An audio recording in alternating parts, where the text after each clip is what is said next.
the shit is competitive because everyone loves to party to the same goddamn music. Dog. And so when you only got 5 venues and you got 20 DJs and there's only 8 weekend nights a month, and the same 5 places is playing the same 100 songs in each 5 places, it's gonna feel like competition.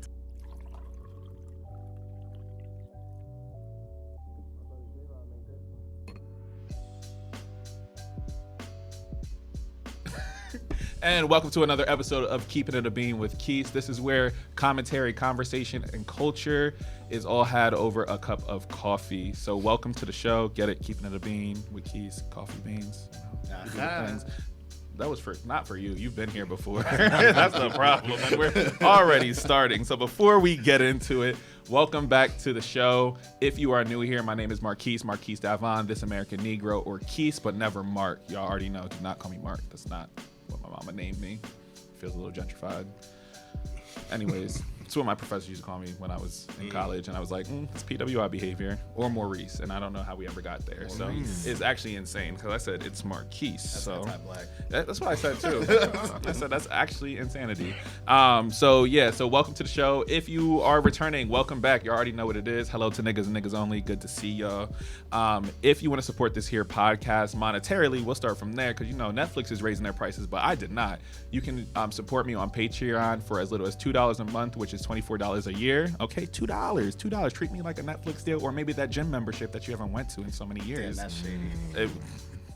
But send me your money regardless. Thank you, whether you interact with me or not. No. But I also understand there are non-monetary ways to also support this podcast. And so if you want to, you can also share this podcast, tell a friend to tell a friend to tell a friend about the podcast. If you are listening to it on Apple Podcasts or Spotify, you can leave a rate or review as well. That helps me show up on a bunch of different playlists. So these are really important ways to support podcasters. However, a lot of y'all been watching me on the YouTube. So if you are engaging with me on YouTube, please make sure that you are also leaving a comment, giving me a like, and make sure you subscribe to this channel right now. Thank you. By that time, you should have did it. No questions asked. But please make sure that you're engaging in the comments as well. And you can also find me in the Twitter streets most times using the hashtag Keepin' a Bean or KIAB to support this podcast so you can follow the conversation. Please make sure you're engaging with me. That's where I love to keep the dialogue going. Whether you agree with something or you disagree with something, that engagement's important to keep helping me grow as a podcaster as well. Those are me paying my bills. But I do have a couple shout outs that I do want to get out the way too. And shout out. And so the first shout out I want to give is to Jamar Jackson. Jamar actually gifted me his new book that just came out called Celestial Elementals. Bing, bing. Nice. Super excited. It's an Afrofuturist book, and then you get to see a bunch of black people engage in superhero antics. But what happens when 6 people come together that have to fight this different being? And so I started reading it this past weekend, and it's such a fun read. Like, normally I'm really into the weeds of like James Baldwin, and I just finished my Lorraine Hansberry book, but like to sit down with something that's just for pure entertainment, this has been fire. So thank you, Jamar, for gifting me the book. It is such an enjoyable read so far. So when I finish it, I'll let you know. That looks like Method Man. Dog, for real. Nah, but it's dope though. Like the story's moving, and it's just like a bunch of different like black people coming together. They're at a house party, and the next thing you know, they're getting powers that they don't know or awakening in them. It's a good read so far. So I've been thoroughly enjoying myself. I also want to give a huge shout out to Tasha. She's representing But in Black Stationery. And so if you see these lovely 2 mugs that say Keepin' It a Bean with our guest, Tasha, she runs But in Black Stationery. So this way you can get cards. If you need a mug created as well, you can go and support her. So it's Tasha Talks a Lot on Instagram. I'll make sure to leave. Tasha Talks, yeah, a lot. She got bars. She knew what she was doing with that one. Ain't that one right on up? But super dope. She was a podcaster. She's based in New York. But support this black woman-owned business as well. So shout out to you. And last but not least, I want to give a huge shout out to Yassine. He was already here on the podcast, and just a good reminder, he gifted me the Self-Love Blend. And so if you're interested in a coffee that has molasses and tart cherry with a touch of mocha, top tier. I grind these beans up in the morning, put them in my French press, let it marinate. Top tier. Top tier. All right? Anyways, you've already know what it is. Welcome to Keepin' It a Bean. I'm super excited to get into the conversation. If you have already noticed, we have 3 lovely guests on the show. One who is returning. So, what up, nigga? How you living? Damn, that was mad aggressive. Excuse me. I'm sorry. You're not new to this. Okay? That's fine. I'm doing well today. Goddamn. All right. Well, shit. Anyways, good to hear. Anyways, hey, y'all. Welcome to the show. How's it going? We doing good, man. Yes. Welcome. And so I'm going to just have y'all quick introduce yourselves, and then we'll get into the fuller conversation. So, Taaj, Mel, do you like Mel, or do you just prefer Melvin? I go by a lot of different names, I feel like. What do you prefer? So I'm Melvin Powell III. So They call you Trey?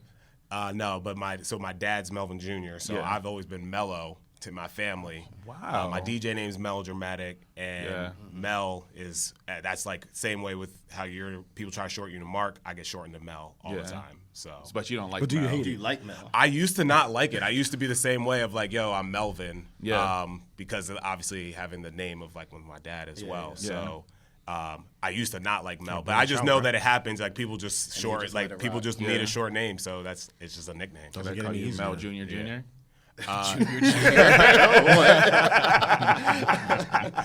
Oh man. That is not short. Well, no, Yeah, that is not true. We can just stick with Melvin You if that's added it. syllables. You added and an then he's extra the one. same way too. He has a bunch of different like. Well, shit, I'm Brother Taaj, Black Soul Summer.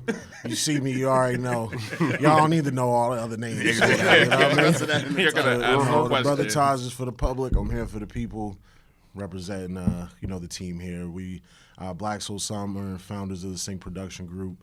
Man, it's just a pleasure to be here with y'all. And I've been watching some of the interviews you've done already. We got to link up with WeLoveOnWax, so this is just great to come back and holler at y'all here. Ain't nothing but a word. Thank y'all for being here, for real. No, it's super dope to just have y'all on the set. So I want to say once again, welcome to the show. Thank you for joining on this. I'm excited for the conversation. My audience is going to be super appreciative of the conversation too. And so I'm excited to see where it goes, but also what people are able to take away from it too.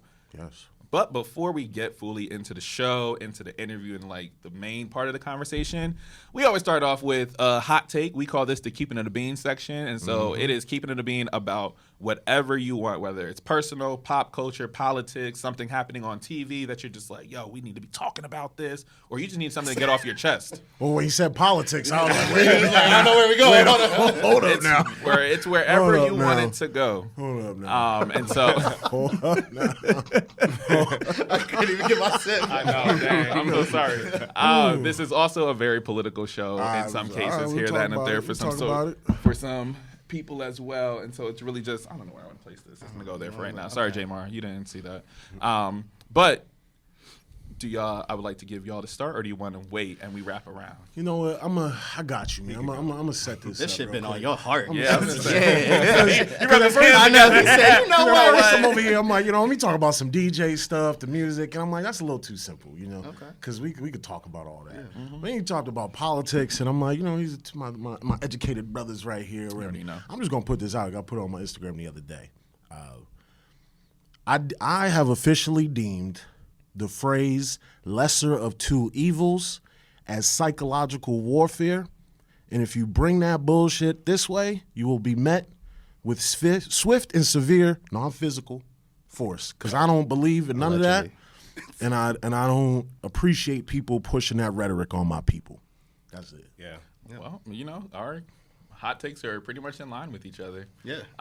Because if I'm gonna keep it a bean, I'm actually very upset that we have a 2020 repeat all over again. And so to me, this is just, it feels like an indicator. Like I was listening to a show and I was like looking at the talking points of Trump and looking at the talking points of Biden, and they are using the exact same talking points to run this, to run their election campaigns. And that's actually very annoying. And so in my mind, I'm like, do we deem this as a marker of progress? And it's not, right? And so for me, my hot take is really just in these next 4 years, especially just thinking around Black people, let's start to mobilize and figure out like what is an alternative candidate that we can think about for right now, so we don't have to think about the lesser of two evils anymore, but somebody who is aligned with our politic and aligned with, like, honestly, the younger demographics politic as well. This new generation of voters are leaning way more into like a radical and abolitionist kind of space, and that's the reality of it all. And so what happens when the establishment no longer has the same regard? they are struggling to maintain their power. But I think if the people are able to at least align on, like, give us a little Black Panther 10 Commandments. What are the 10 things we are fully aligned on as a community? Let's lean into that, and let's find that candidate that we can all support. They're never going to be a perfect candidate, but at least somebody who aligns with our foundational values, I think, is going to be super important in these next 4 years. So if I'm going to keep it a bean, be strategic, because this year ain't shit. Well, keep it a beam with you. I've been a registered independent since I could vote. Doing that intentionally at times, but I always feel like there was this like view of like, oh, you're wasting your vote or something like that. And I was like, it never felt like a wasted vote, because even if I did vote on one party or the other, I knew at least my allegiance wasn't to either of them. Right. Is your hot take pushing the independent party? No, hey, it was keep it a bean. I'm just you said personal. Personal, it's like I've been a registered independent. So it's like really dope. A part of that was even from like a sustainability, climate change reason as well. Yep. We do have a third party that's available, but when you're going against millions and millions and millions of dollars, even that happened in Philly's mayoral campaign this year, this was the most that was ever spent by the Democratic Party to try to get our next mayor in here. Don't get me started. And Cheryl Parker wasn't even raised the most, and she won. Keep forgetting that's her name. I keep calling her Muriel Bowser because they're the same person. But we could cut that out. Would you like me to cut it out? No, okay, because I'm gonna keep it on. I'm not moving back to DC for a while, so we okay. So we out here. But it's funny because my initial keeping it a bean was about the Sexy Red and how we need to put some respect on her name. Period. Because honestly and truly, they tried to shame Rhapsody for supporting her today. Oh, I didn't hear that. That's kind of wild. Because she's. Never mind. We'll touch on that later. We can touch on that. But to what all of you said is keeping it a being the children are okay, right? I think our elders have this perspective that children do not want to vote. They don't want to engage in the election. They don't want to engage in politics or even just the dialogue around it. When in reality, the children don't want to engage in the systems that they've watched fail us for years and years and years, right? Again. And so talking to my students, talking to students in my neighborhood, on the block, wherever, like they want to be able to engage, but this whole, again, this lesser of two evils thing is not a concept that they are even giving any attention to. So they feel a little defeated, but they also recognize that this is not going to work, and I'm not going to engage in this whatsoever. There's got to be another way, and they're trying to find other ways, whether it's just, and it's in its simplest form, doing stuff in their own neighborhood and trying to engage with their community and trying to tie back into their elders. But we keep painting this narrative that the children are lost, that the children don't know what's going on, they don't know what they're doing, that the pandemic has implicated them in so many ways, which it absolutely has. But all of that is relative. And I guarantee our parents said the exact same thing when we were younger and they were looking at us. Just raw dogging the internet. I feel like they raw dog the internet more today than we did. At least they. I don't know, bro. I met people in alleyways with my sneakers and got jumped multiple times. I mean, they are catching up. Because in my mind, low key, when the internet was starting, there was so much more internet safety practices that we had in school of just here's what you should be aware about. Here's how you should navigate it. Here's what you should and shouldn't post. Slow ass dial up. Wait until after 9 o'clock. Get to anything. A phone call could mess up your whole session. I ruined the whole thing. I was spitting game. Had Shorty in a lot. And then your mom's on my three-way. grandma called. It's a wrap. It's like, dang, you were listening to my conversation the whole time? Yeah, it's crazy. Sorry. Anyway. I'll be at church on Sunday, Mom. But the kids are okay, right? And we have to actually take some time to listen and apply the feedback. But when feedback is not presented in the way that we're accustomed to, it just sounds like complaining. And so keep it being the little niggas gonna be fine. Shout out to the little niggas. Shout out to the little niggas. It's crazy that I'm an educator. Both, me and you both. Keep on going to class. All right, y'all. So thank y'all for that. That was actually a super alignment. We love to see it. Okay. But no, so I really wanted to sit into this conversation today because one, I've been a fan of y'all's work for a long time. And so just whether it's going through events, but also having the opportunity to just sit down and actually rap with you for a little bit and talking to y'all both on very different and separate occasions, which has been super dope. And so I'm excited for the audience to really think around one, what is Black Soul Summer? but 2, like even the model that y'all use, because it's very apparent that y'all talk around like cooperative economics as a very integral piece of like what you do in the foundation. And for me, I'm like, that for me is like just personal alignment. And so I'm excited to kind of tease this out and what that looks like, but then also just like getting to know y'all. Yeah. So we intentionally don't hang out, by the way, so that you have those separate experiences. You know, you can see him somewhere else, and we go talk somewhere else on some DJ stuff. Yeah. You know what I mean? We That way should you get practice that. Well, nigga, you work with me. So work together, leave work, come here. Come studio. Like, goddamn, and then live down the street. And then Nigga, live down the goddamn. street. Like, man. Well, that's kind of how we were. I mean, we were freshman year roommates at Temple, and so that's why I said it's like that's the start. That's 15 years from that moment. And then A little bit. so that was only 1 year. But then we were like always like we at Temple at the same time, friends, and then we basically graduated. He went back to Boston. I was here. I went to Arizona. I was living in there, working for a hockey team. Came back to Philly. Oh wow. And then we met. It was Temple homecoming. We kind of came back again, and so we've just always kind of been living, working together in different ways for so long, and just being blessed to have one other person that's always been like that's got your back. Like some people don't even have that, man. Of just having like, there's really like some people out here solo entrepreneur in it, and or trying to figure it out. So I feel like we've always had that like yin and yang relationship of. I think that's so important, bro, because people always, I hear it a lot where it's like, people need a team or they feel like they don't have like the proper support, and it's like, yo, man, you'd be lucky to have one other person that who like understands, your vision, and your vision aligns with their vision, and you can understand what their thought process is. It's really not easy. Black Soul Summer is we like to call it a creative ecosystem, and an ecosystem is something that it's more of it's a cycle thing. Circle, it's like this feeds this, that feeds this feeds that, this feeds that, and this way all these things can continue to operate and flow successfully as individuals, but within this greater system.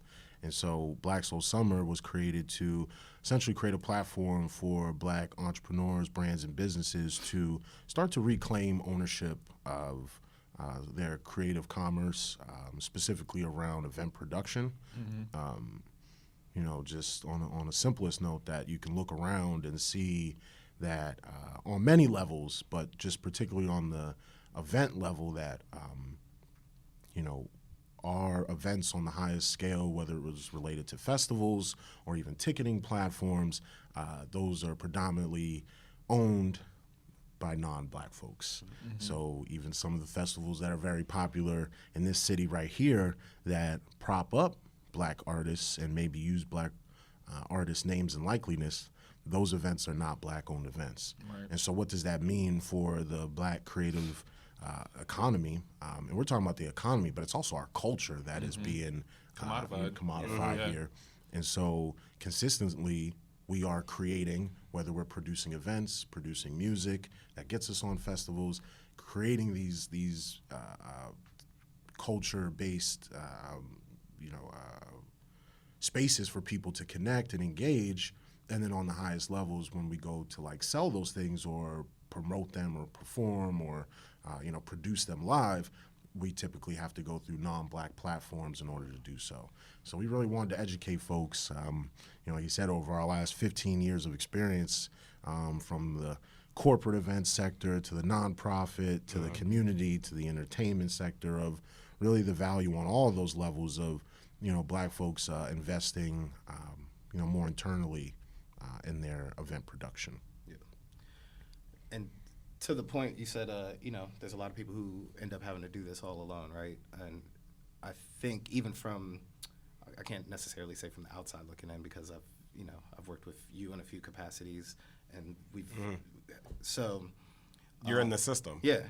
But I think it provides, because y'all have a wide range of people who are creating and hosting events with you all.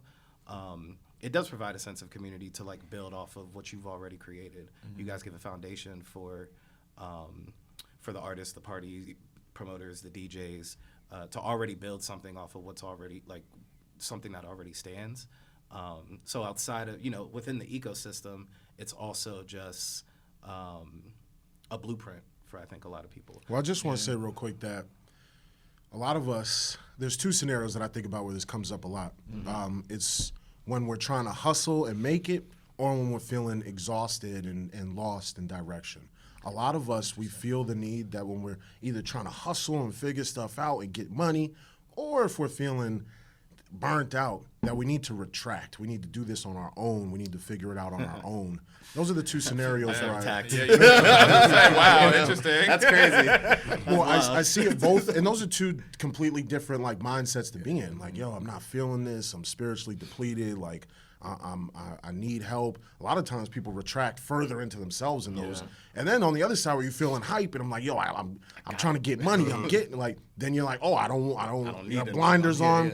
And it's like that whole mentality of like detachment or like, individualism or isolation, like feeling like there's power there. There is in some scenarios. You do need to be right with yourself, but really what we've been trying to remind people of, because it's an education, but it's a reminder, because as Black folks, community lies within our blood. That's our DNA.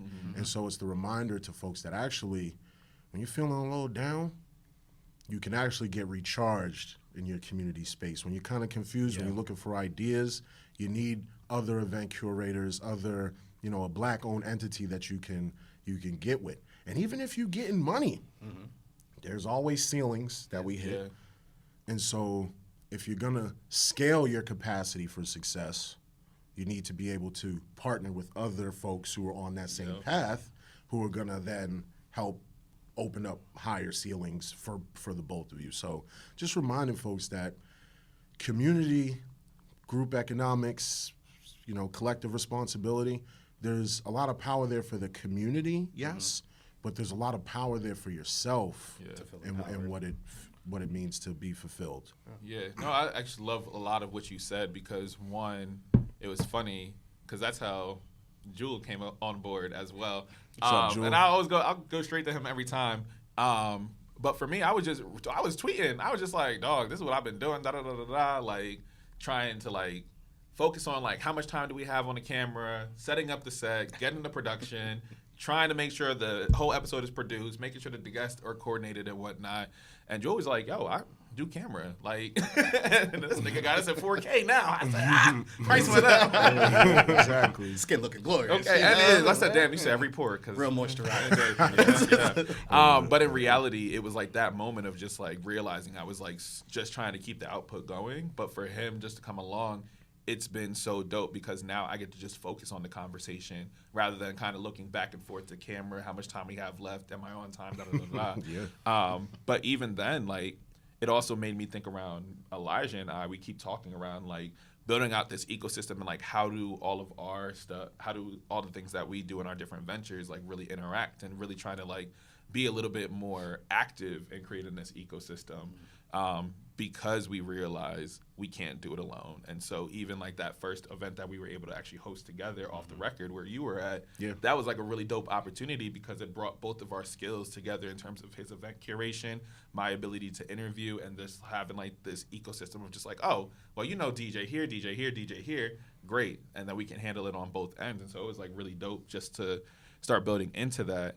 And so I thank you for like naming this. But my question for both of you then turns into like, what does it look like when you make this active decision to work with each other?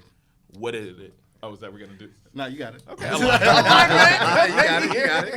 got it. But when you make that active decision to work with each other, what did that conversation look like? And how did it kind of feed into your ability to sustain as business partners over these last couple of years? I'll let this guy. Well, it started, I guess, Black Soul Summer specifically came out of the pandemic, because we had both gotten out of relationships, and I had my house, so then he moved in with me, and then became roommates again. And then we became roommates for a third time, actually, time living together. And so 2020, right when the pandemic started, that's when we came up with Sync Production Group, which was an idea that we were already kind of thinking through, because we produced the All of Block Party. So that was, I mean, all of Block Party, we're going into our 7th year this year. And, that event over time even helped, with my work that I was doing at Sunflower at the time. But we had always kind of had this idea of like creating a production company for the All of Block Party. Yeah. And also because we both had like corporate experience, it was more, becoming like project managers of us. Like, hey, we both know how to do events. We've been producing events. We have that skill. Let's figure out how we can, attack that. So that was 2020, 2021. Yeah. We were able to bring All Love back after the pandemic. That's And so that led to, okay, we have our first entity. We were going into like, okay, what is All Love going to be? And we wanted to think outside of just ourselves. So when you mentioned like, how do we collaborate with just ourselves, but then also others, we were like, hey, how can we bring some other people in, show them what we've learned, and start building this ecosystem? Because our network, we have a big network, but it's still, you're only limited by how many people are within that network. Right. So how are you going to expand beyond that network? How are we going to eventually go to other cities? Or if we're going to, get bigger artists or stuff, like where are these opportunities going to come from? And so then it was like, we got to kind of just make it ourselves, because that's just how we've always kind of operated. So just even going back to just having someone else that was with you, we were, we both have very similar skills, but we also have like very different skills as well. So it was even kind of like identifying like, all right, when it comes to booking, like, he knows way more DJs and stuff than I ever will. He can handle the communication. But then when, actually managing the platform that we built and things like that, like I have a little more technical skill. So I know that I can handle that. So it was really just like, as you're working with one or multiple people, figuring out, like you just mentioned, like, what are you good at? And then, can this person help make my life a little easier or do something that I might not necessarily be good at? Yeah. And so it just even being open to working with other people, I think that's part of like, especially if you're an entrepreneur, you got to just figure out ways to collaborate with people in different ways. Right. Yeah, I want to just take it back for a second, just a little bit further, a little older. When Mel and I were in college, I've been Brother Taaj for a little bit. Started then, and early on I started throwing block parties there because, long story short, and it hasn't changed much. The neighbors of North Philadelphia did not like us. They didn't like us. They just thought they still don't. They just thought we had no respect for their space. Just, I don't know, rich kids from wherever else in the world who were coming there to just kind of piss on their block and break bottles. And, hey, they got it in on the other side where they knew which kids had what, and they was robbing kids. You know what I mean? It kind of went back and forth. And so the idea of the block party then was, this is like a real Philly thing, and, we need to create a space where at least the black folks of Temple University can come and show like the people of North Philadelphia that we are respectful and that we do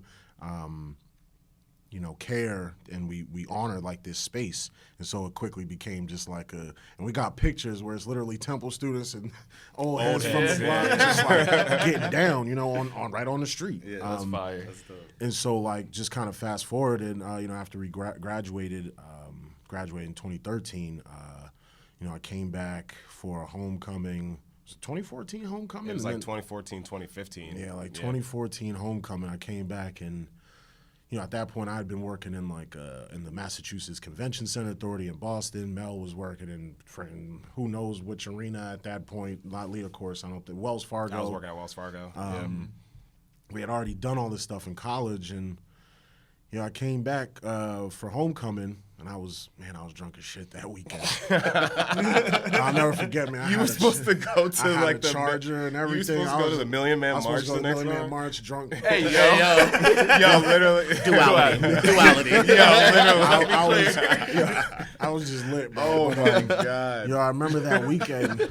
In the drunkest of conversations, I was just like, bro, like, we can't be working for these other people our whole lives. Like, we got to do something. Like, I'm like, I got some money saved up. Like, I'm looking at Mel. I'm like, I know you got some money saved up. Like, let's just, like, I'm about to move back. I was living in Boston. I went back home. I was like, I'm about to move back. We just going to do something. And I think Mel heard me that night, and he was like, he was interested in the conversation, but he like, yo, this nigga's drunk as shit. Like, I don't think he really like believed me. And it was probably about 16 months later, I moved back to Philly. And I didn't even have a place to stay yet fully.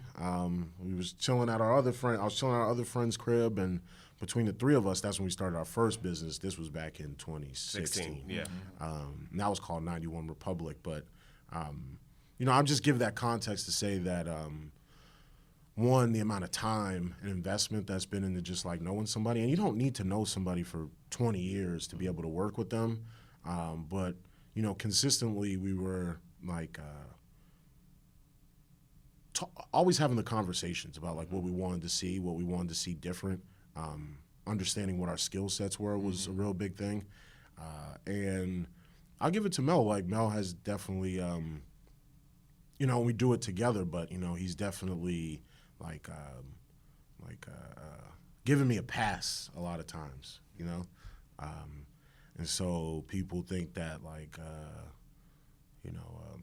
working together with somebody else, even your best of friend you've known the longest time, is going to be like this easy thing, and it's not. I feel like we have and now living together again, we have a lot of conversations that I feel like people don't have these conversations with the people they work with or any personal or business relationships. Like, we've had to have a lot of real conversations, and I feel like we always kind of start them off of like, yo, I don't want to offend you, or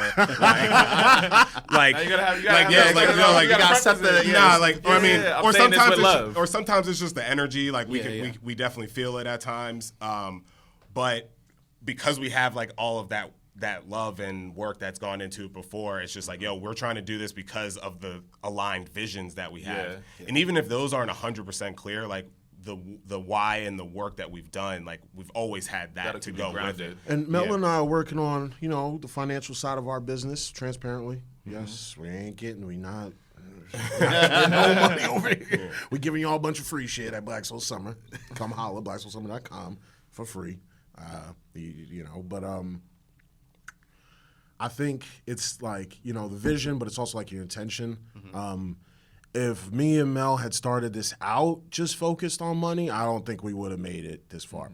We either would have had a lot more money or we wouldn't have made it anywhere. Yeah. I imagine it's the trust that y'all have in each other's intention. Well, it's also that, our mission is greater than just ourselves and our own personal, endeavors or, wants. And so when things do get tough, we kind of still can reference back to that, our work is bigger than just me and him and how we feel on that day about something. We haven't had, there's no, regret of, what we've done. It's, trying to learn and figure out how we can take those experiences and grow from them. And then there's also that, education of, wanting to show what we've learned to others and, make sure, we don't want to see certain people struggling just because they didn't learn the same mistake that we had already went through. Right. So being able to share that information even, and that's where, the ecosystem kind of came, was these barriers, especially when we talk about, art, music, sport, all these different things.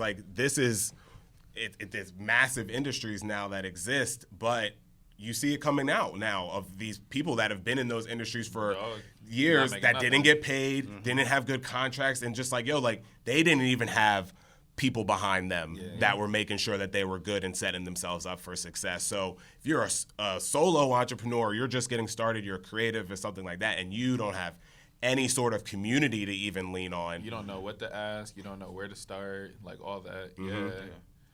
That was interesting because I was talking to my boy quite literally earlier today, and I was just like, dog, I got to start doing these pitch decks. And he was just like, do not overthink your pitch deck. It is these 7 same things that you should make sure is on each, and then here's how you can work with each brand. So are you thinking around when you were just selling yourself versus when you were trying to work with somebody, here's just some things to add. And he was just like, yeah, I'll look over it for you, da-da-da-da. Shout out to you, Timmy. We appreciate you, okay? The Nerd Council over there in the UK. We appreciate you. Say less. Hey, Timmy, we're going to holler at you, too. But in reality... Be on standby. And we'll. Okay, we'll let them know. Get that email. But it was dope because that was something, I was telling him, for him, he has brand deals with, PlayStation and Xbox, and he's able to go to, all these different screeners and stuff. And so seeing the work that he has been doing he was just like, yeah, Marquise, here, I see you're trying to go into the business side of things. And I was just like talking around like what I was doing. And he just was like, hey, here's a game, right? And so it's not like we're in similar industries. Like he's a podcaster, I'm a podcaster, but his stuff is all in like anything that's gaming, anime, cartoons, superhero stuff, right? And we really, and that's a big thing, we really wanted to show folks with Black Soul Summer. Like this past 2 years where we've done these festivals that have all had over 1,000 people at each of them, and one's around Afro beats and Juneteenth, and the other one's around all of Block Party and Philly, Baltimore, Jersey club music, and the other one is hip hop in the park, and we got PD Crack and Freeway coming to those events. That was a great event. I really enjoyed it. Yeah. Oh, we were there together. Yeah. But we really did want to show people like, yo, event planners, like, yes, there is an innate level of competition. There's a limited amount of venues. There's no limited amount of people. There's a ton of people here, but there are some limited resources where, yes, you can kind of be in competition. But really, like, you're supposed to, other event planners are really, as an event, if you are a true event planner, other event professionals are your allies. Mm-hmm. That's who you learn from. That's how you expand your resources. And through collaboration, that's how you're able to do, like, bigger and better events. Yeah. Well, speaking of that then, because I think a lot of people would say in this city who are in, I guess, the nightlife or entertainment space would say that it is very competitive and not very collaborative. And so in events like All of Block Party where y'all are engaging, like, seems like hundreds of vendors and DJs and artists, and like there's a ton of people on that list. How do you approach those conversations with other event planners, other promoters, other DJs, to make sure that the collaboration and, again, the mission that you've all instilled is you're able to verbalize that to the other people you might be partnering with? I'm gonna say two things. These were some of my hot takes. You know, I had a list. You had a list. He's a ready. He'll be back. Mel will tell you, I always got a list. Yeah. I always got a list. Okay, so are you the type A? It's a weekly list. Is he the type A? You're type A? I always got a list. Mello, you also type A? I just been a little cool now. It's In a a, quiet one. in a different way. Okay. I speak unless spoken to. Like I'm like. I'm just being quiet today. You know what I mean? I'm still talking a lot. But let me just hit on something real quick. This whole competition thing, right? This is gonna be one of my hot takes. You know why there's so much quote unquote competition? Let's take out the non-black ownership problems, because we can. That's a whole another discussion, and that's not. We can't fix that overnight, and it got like that for a reason. So I'm gonna give us a little empathy on that one. Okay. The shit is competitive because everyone loves to party to the same goddamn music, and so when you only got 5 venues and you got 20 DJs and there's only 8 weekend nights a month. And the same 5 places is playing the same 100 songs in each 5 places. It's gonna feel like competition. That's why. Yeah. So that's one hot take. All y'all DJs and promoters, stop making these same events playing the same goddamn music with you switch up the vibe, but it's Meek Mill Dreams and Nightmares intro to get it popping. Like, come on, dog. Like, I love that song. Okay, but goddamn, you know what I'm saying? Like, that might be why people. Again, I'm not from here, right? But I do think that's why people end up. This is why people sometimes call Philadelphia like a second-tier city. That's why people start leaving and going to New York, because they want to do something different. Yeah, but like, bring your ass back over here and just do something different. And then you mess around, and then these DJs, they'll have multiple gigs in the same night, so you'll go to the same. You could, if you sit in the same. If you go to a black event on average, and there's multiple DJs, you sitting there for 4 hours, you will hear the same music more than once in that night. So let alone the same music being played all the time, everywhere, every weekend. In the same room, in your same night experience, you might hear the same song. So last thing I'm gonna say real quick. He said 2. He had 3. I said 2. Said pause. There ain't no competition for the All Love Block Party. There ain't no competition for the All Love Block Party. And I say that extremely humbly. But one, there ain't nothing else in this city that has consistently brought people out that sounds like that and looks like that. Yeah. Ain't no competition. And now, I don't mean competition with All Love Block Party. I mean approaching the conversation with all the other people involved in All Love Block Party who may have that same mindset that, damn, I'm at I'm at the Saint on Thursday, and this other DJ that y'all reached out to is at the Saint on Friday, and we play the same old shit, right? Yeah, How it's do you kind approach of that it was kind of like conversation? what you said before of like the blueprint, right? Because there's so many different, in this sense, we're talking about music, right? So there's so many different layers and niches and genres that exist within music. So if you do not abide by playing the top 40 hip hop tracks that come out, right? And you want to find whatever that Spotify playlist, you know, how they make the new AI generated ones, you know, those, whatever one of those, whatever The those chilly joints. cold weather playlist. Yeah. Like, And hot take, I did just get off of Spotify recently as well. Definitely over that as well. That's probably the worst of all of them. Just like what. I'm just saying. I haven't been on Spotify I in a long time. I don't know if y'all sponsor like if you putting the podcast on Spotify. I mean, the podcast is on Spotify, but you know, I have my subscription. Freedom of speech. y'all know yourselves. That's a media law. So what are we gonna do? We're not regulated over here. They So- getting paid, you not. I You know what I mean? Like, Exactly. that's how it works. Yeah. Let's talk about it. So the first part was the blueprint around creating communities around those topics that you're specific. And so another big part of us, what we've done is that when you can build those events in person, those in-person experiences, whether you're creating them yourselves or you're going and participating in those events, that is the first step in like building your own community. Right. And when we talk about like defining what success is as well, that's why it's been propped up to be the Taraji P's and the Cat Williams and these folks. Like that's what people are striving to, and you're realizing how tough and how little ownership they had of giving up their entire being and self and intellectual property, their character, their voice, their likeliness, all of that up to them, and they didn't get anything back in return. Can you grab that? And that's what we and that's what I meant in terms of like the no competition part. In terms of the event itself, yes, but the way we've created it in the spirit of love, in the spirit of community, that we, you know, it really allows us to kind of transmute any of that weird energy of competition and these kind of things to. So every once in a while somebody might say, oh, why am I DJing at this time slot? But for the most part, people just like, they just want to be there and be a part of and it. relinquish their ego. Like, Because it's something that represents that, you know what I mean? Like, and it's, you know, it's even if you're not going to do it on a daily basis, like, hey, once a year on the summer, I'm going to make sure, like, you know, I put those kind of other things to the side because it's a bigger community mission that also empowers me in another way by relinquishing some of that control over, you know, my ego or things like that. Which is super dope, and I appreciate that. Drew, how much time we got left? Huh? 20 minutes? All right, that's bet. good. So we're gonna wrap up soon. I just want to double check. 20 minutes, I'll do a lot of 20 minutes.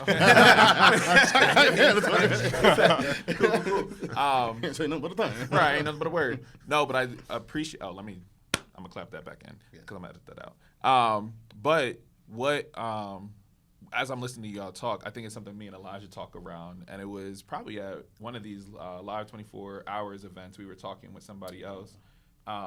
James, we were talking to James Johnson Jr. Yeah, shout out to you.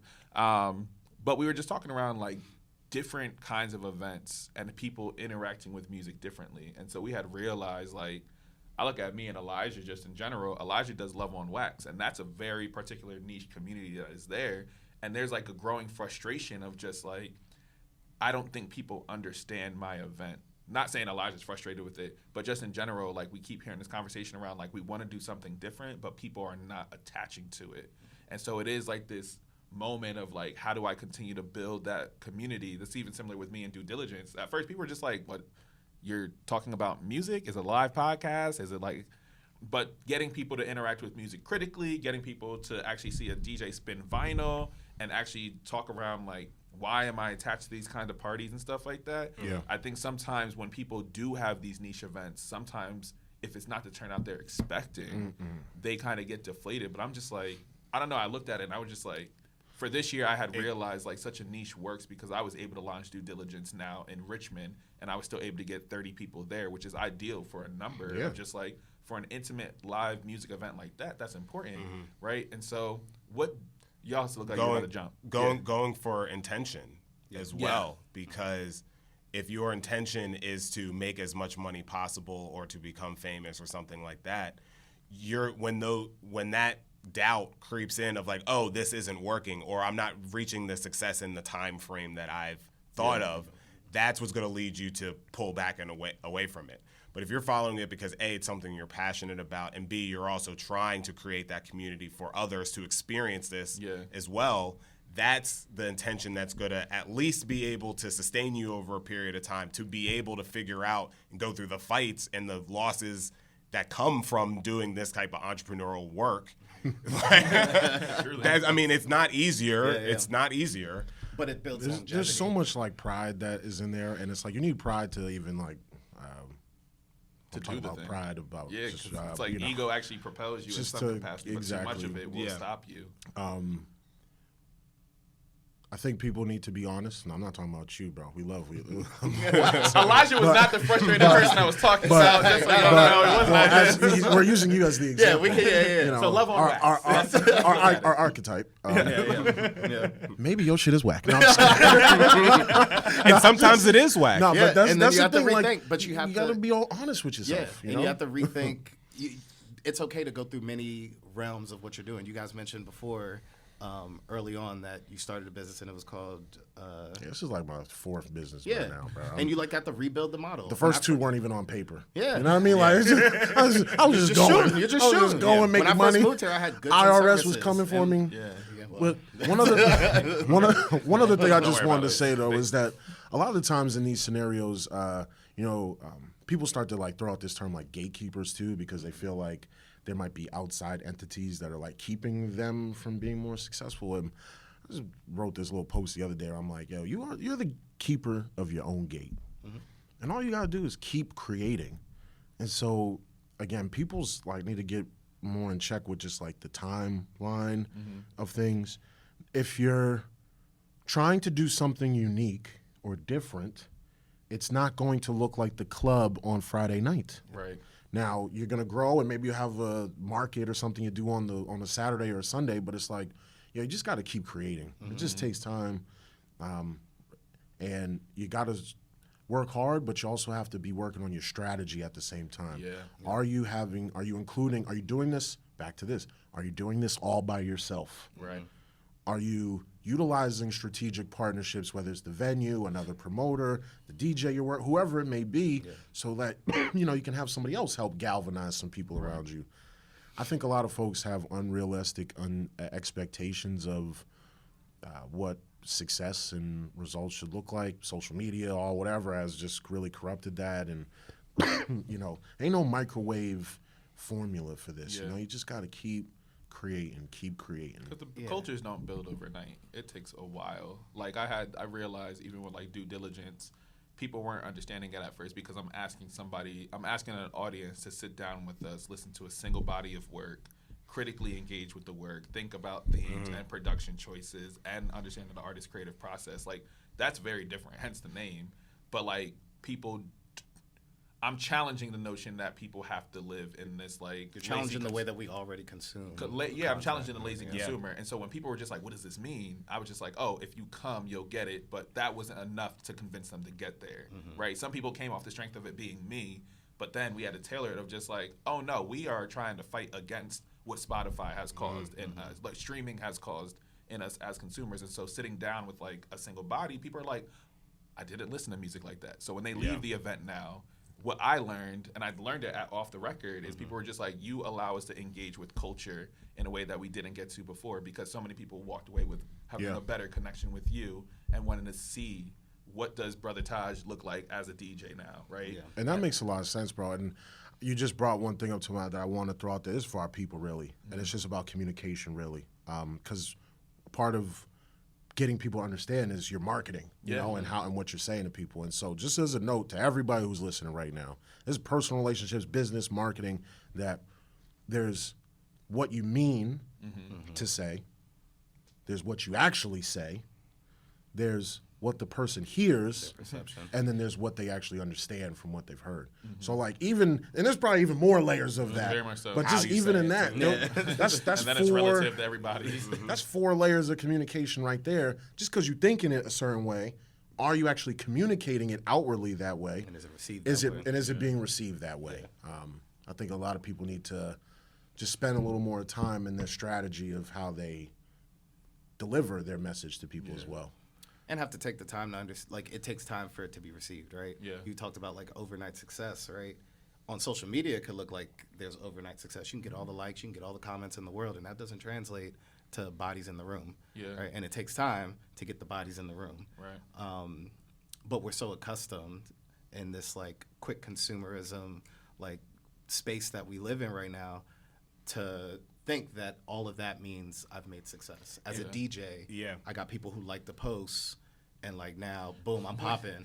But then I have a night, I have my own night somewhere, and the room's empty, and I'm confused now, and now my ego's taking over, and it's like, well, damn, I thought, what the fuck was y'all? I told you I was good. Y'all all commented on the post, said this. Yeah, that's why, like for us, getting people in person, that's like a core. Is like, yes, the digital stuff is necessary to communicate your brand messaging, and just promote yourself in general, especially if you're saying that this is your business as well. This is how you're trying to generate revenue and fans and things like that as well.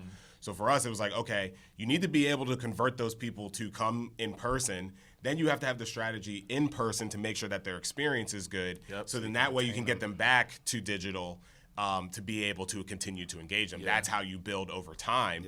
But then you have to think you're still participating you're competing against every other thing that's on the internet. Most people are just posting on Instagram, thinking that that's real life. It's not. You know what I mean? Like, I even tell people, this is just a little heads up, like, yo, if you want people to actually be at your event, you got to send some DMs.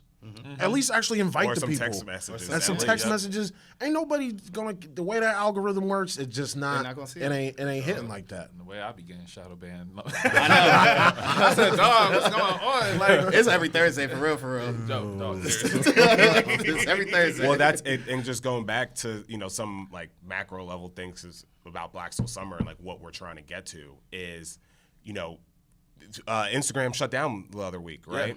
Like, what happens? He brought this is like pandemic talk at this point, but he's like, yo, what happens if the internet goes down? How are we going to communicate with people, still throw our events?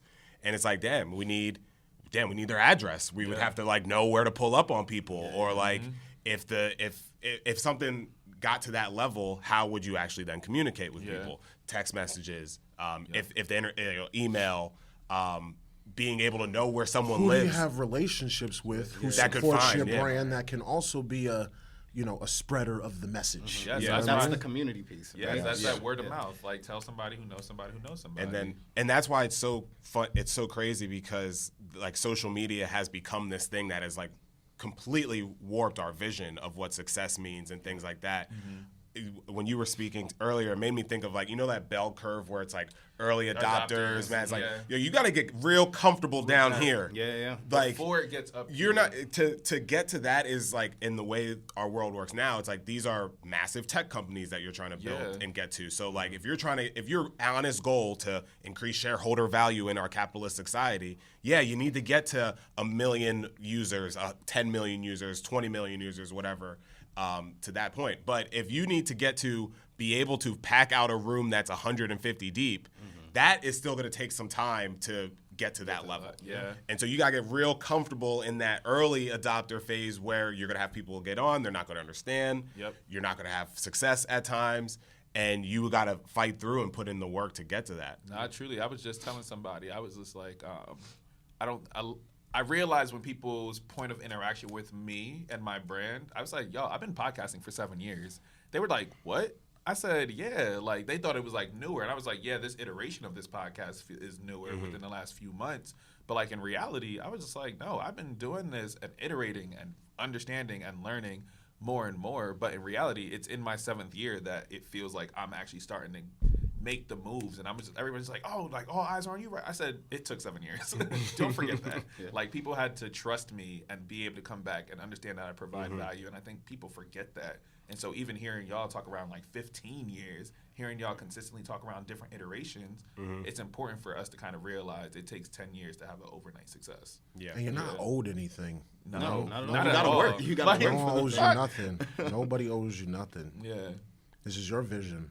This is what you decided, or even God may have told you that, this was part of your mission and journey to do, but it's still up to you to make it happen. You can't believe that just because you work hard that Child, I it's learned going to that real be, quick. you're going to get it. But if you continue to work hard, it's very rare that you hear scenarios of people who didn't give up, who didn't finally reach that point at some time. And that's why I feel like those just watching these interviews of people that we're supposed to be like looking up to, especially as like black creatives, entrepreneurs, things like that, the Diddies, all these, like, it's crazy. Yeah.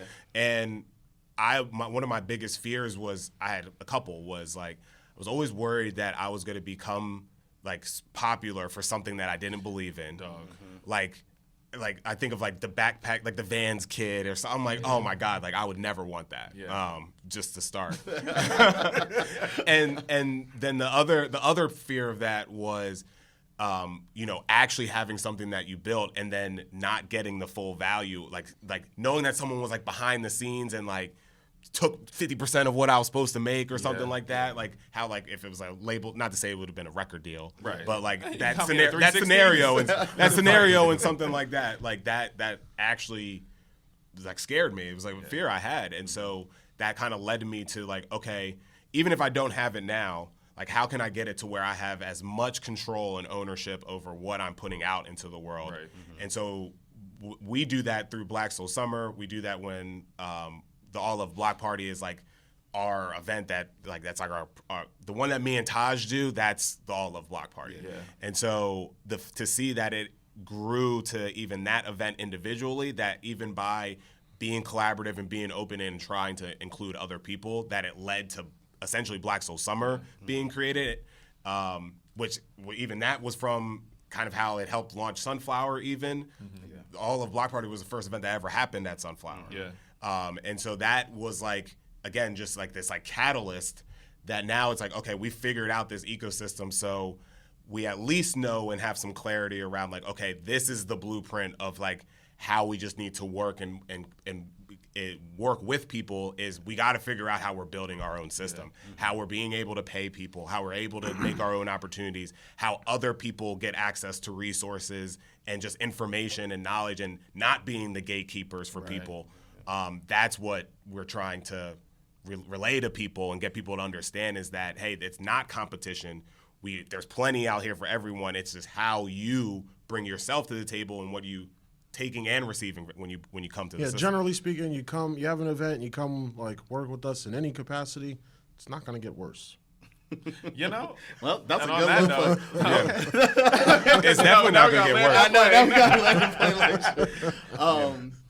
No, to that point though, as we close out, right? I think it's definitely heard. I think it's definitely felt, right? If we even think about just All Love Block Party and we just think about that first event happening at Sunflower, I think the majority of people would say that it's communicated, that we're building a firm community where like I can pass along information, I can pass along insight, and we all gonna eat in some capacity. Right? Yeah. And so like I want to just close off with, y'all niggas is doing a good job. Yeah, y'all niggas doing a good job. Yeah. Because we don't always, pat ourselves on the back, and we don't always look at our peers and tell them how dope the shit is that they're doing. Yeah. And so, No, honestly and truly, like I legit, y'all are a possibility model for a lot of people of like, what does it look like to be able to at least start to work outside the system and really start to be a model of like, for Black people, when we are able to come together and really build out this ecosystem. We talk around community all the time, but to see y'all actually be able to do it, this entire conversation gave me more time to reflect on how are we leaning into each other, but then how can we continue to build this ecosystem that we're all kind of functioning in at the same time. So I just want to thank y'all, one, for coming on the show, but two, being super transparent and telling your story. This was super dope. This was such a fucking good conversation.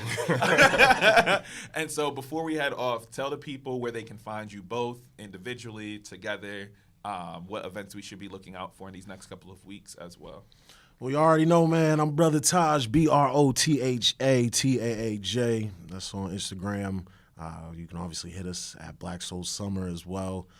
We out here. You know what I mean? Check out Vibe Check. That's a monthly event series that we have. We also have the next and Friends. It's your boy's birthday celebration on 420.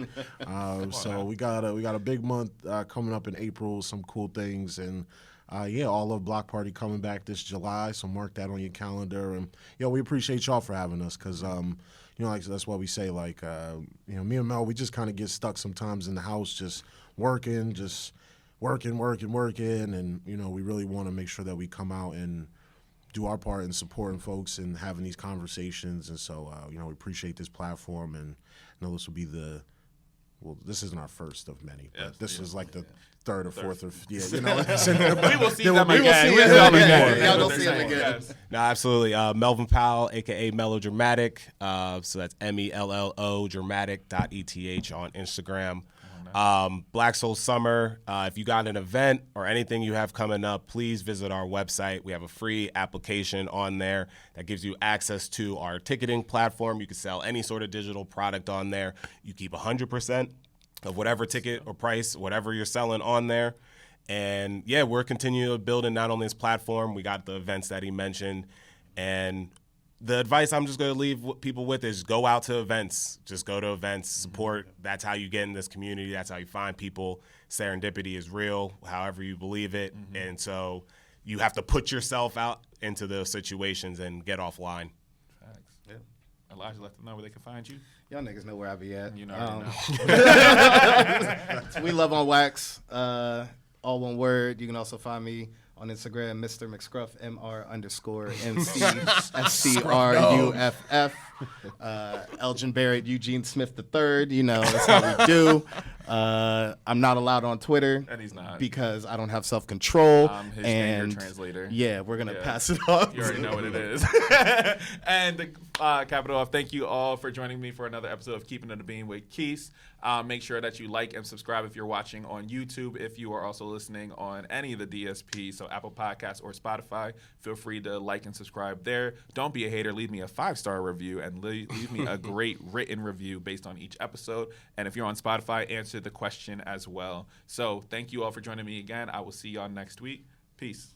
Put some respect on Sexy Red's name.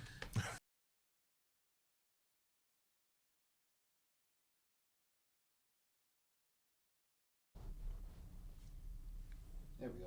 Okay. Proud of you, sure? Yeah. Okay. It's enough red. of that. It's You coming recorded? up. Alrighty. Yeah. I will start. Do not get scared by the clap. It's just to sync up, and then we're good. Cool? Don't fuck up. No pressure. No pressure. I 3, believe in you. 2. All right, stop talking. No, you ready? All right, I'm working on it. Thanks.